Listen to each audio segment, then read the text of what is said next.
Oi, já parou para pensar no que acontece com a resistência à fadiga de misturas asfálticas quando em contato com água? Meu nome é Lucas Sasaki e eu tentei responder essa e outras perguntas na minha dissertação de mestrado, cujo título é Influence of Moisture Damage on Fatigue Cracking of Asphalt Binders, Aggregate Binder Interface and Mixtures.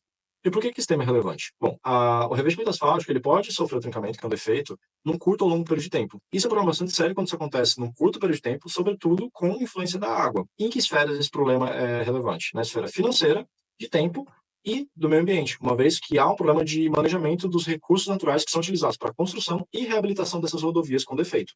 Voltando para a fadiga, a literatura diz para a gente que a fadiga pode ser provocada pela escolha do tipo de material, o tráfego e o clima da região. E por clima, a gente está falando aqui do efeito da água. Está muito ligado à química do agregado. Um agregado ácido, como o que nós temos na região metropolitana de Fortaleza, tem uma maior afinidade pela água do que ela vai ter pelo ligante asfáltico, provocando o desplacamento da película de ligante, que pode ser contornado com o uso de um aditivo orgânico, melhorador de visibilidade, ou da cal hidratada.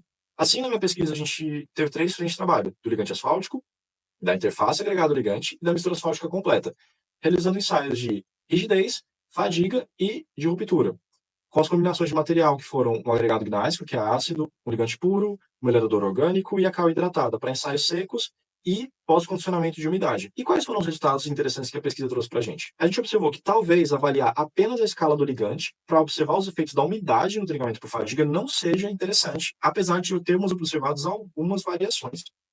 Já para a interface, como sabe, arrancamento, em que nós temos uma rocha, um ligante e uma peça metálica que vai ser arrancado como mostrado na figura, nós observamos que foi possível construir uma curva de falha, observando o efeito do material utilizado, da taxa de temperatura de arrancamento e o efeito da umidade. Finalmente, para a mistura asfáltica, a gente observou que o tipo de material, o tipo de aditivo utilizado, esse efeito foi observado nos diferentes ensaios.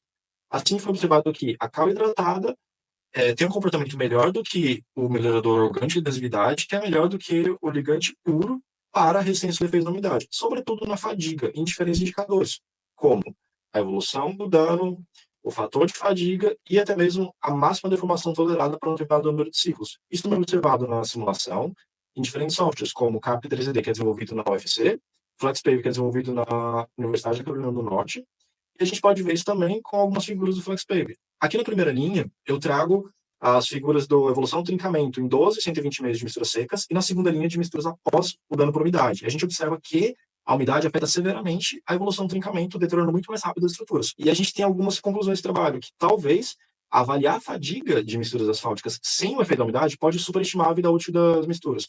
Portanto, levar em consideração os efeitos da umidade, não apenas o efeito normal dos materiais, é de extrema relevância para obtermos e talvez dimensionarmos melhores estruturas. Espero que tenham gostado dessa apresentação. Muito obrigado.